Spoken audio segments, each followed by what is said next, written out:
Hey, good morning, everybody. We're out here on the Bluebird placer mine this morning. We've got our little self-contained trommel and the conveyor, little grizzly hopper on top of it. We got that all set up to run. We're going to be pulling some nice material over here off of bedrock. Our testing here has gone really well, so we're all set up now to run material. Probably start this project tomorrow, but we've got our trommel set up over here. We've got off-feed chutes picking this up in wagons and carts, so all of our tailings will be able to move those away from this site to keep running consistently. Over here in the distance you can see this is an ore dryer we have set up for a rock crushing circuit. I'll show you that circuit here in just a minute. Anyway, that ore dryer, it's a wood-fired half barrel setting up on a frame. We just build a fire underneath it and we dry that ore out, get it down to a point where we can run it through a 100 mesh screen when it comes out of one of our crusher mills. Now, here you can see the little testing circuit we have set up for crushing. We'll start over here with the first crusher. We've got an impact chain mill set up here.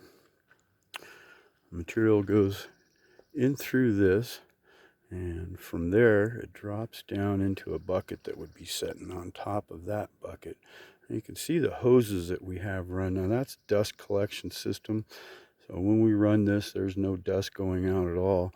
All the dust that would be produced comes through these hoses, goes into this cyclone on top of this 55-gallon barrel, and we collect dust here that's 200 minus and finer, some of it probably close to 600 or 700 minus. Anyway, after that collects there, carries on through the hose that you see here, goes into this barrel. Now this barrel actually has a long tube down inside of it with holes drilled in it. It's got a water base with activated carbon, some zinc, a couple other things in there. It collects all of the nanoparticulates and all the small particles that are still coming through the hoses that the cyclone doesn't catch. And you see the off-feed hose here just runs over to a simple 6-horse shop vac, and that's what creates the suction to collect all the dust on this system. And we skipped this when we were here. Now this is our secondary mill, and we run the material after it comes out of that ore dryer through this mill, and we get a fineness that's consistent. We have a bucket here.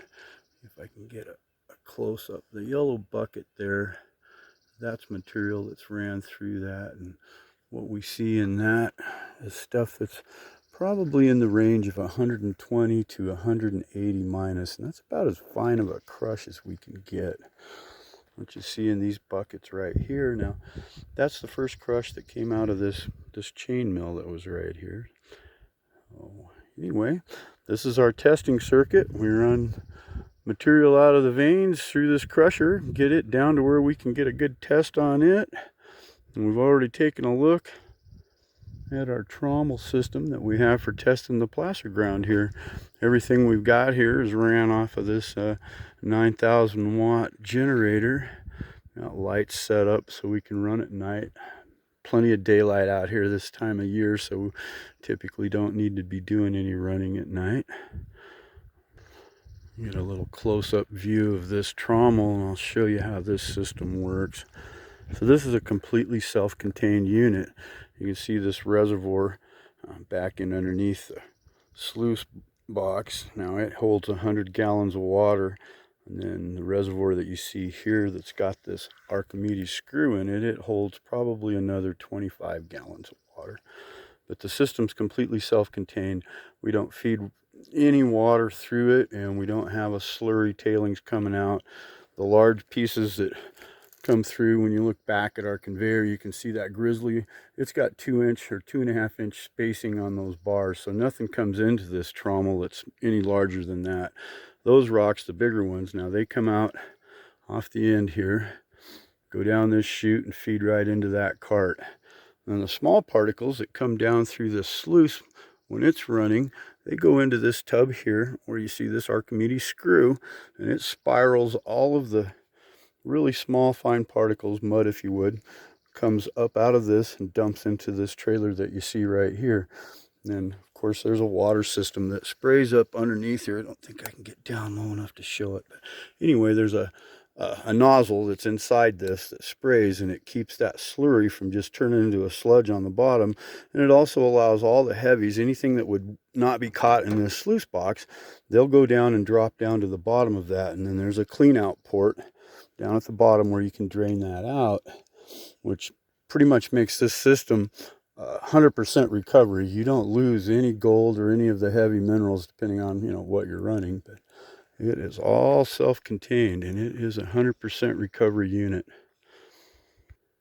Now over here you can see we've got 250-gallon water storage, so for any of the water that we use in our processes, we lose a little to evaporation and some to absorption by the dry soil that runs through it. So we have our water source here, haul that water in, and then you can see over here we have a Gold Hog River sluice that's been converted into a cleanup sluice, and we use this for collecting our fines.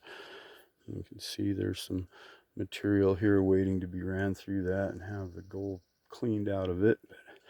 We have a DC power source that runs off of our generator, and you can adjust the power going into these little pumps that pump the water up through here. So you can adjust the flow of the water for anything that you need as you're going through the different stages of cleaning your material up to get your heavies out of it. That pretty well wraps up what we've got going on here at the Bluebird placer claim. We're set up to do some testing this summer. We'll probably be in here for a month and a half. There's a lot of, you can see in the background here, there's a lot of tailings from old minings that was done in here, and some of the hand panning we've done out of those tailings shows there's still quite a bit of gold left in those. And we have, I don't know, there's about 11 acres here that have been mined with a whole lot of tailings, and we're going to run some of that material and then pull some off of bedrock. Those tailings had been pushed up on bedrock, and it's our belief that they never mined where they pushed those tailings up. They were working these draws where the material had been reconcentrated by floodwater, and they just pushed the rock and stuff up off the sides so they could work bedrock in those draws. And we believe that everything underneath these tailings is probably virgin material. We'll find out more about that over the next few weeks.